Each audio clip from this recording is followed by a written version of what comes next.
দেখতে ভুলবেন না শক্তিরূপা সপ্তশতী ২রা অক্টোবর ঠিক ভোর ৪টে অরিত্রস ক্রিয়েশনে। টাটা।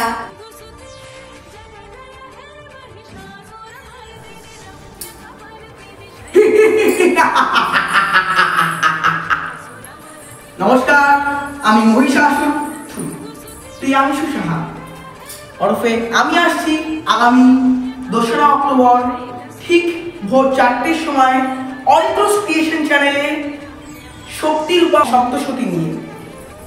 টাটা। মহালয়ার পুণ্যলগ্নে দেখুন শক্তিরূপা সপ্তশতী মহালয়ার দিন ঠিক ভোর ৪টে শুধুমাত্র অরিত্রস ক্রিয়েশনে।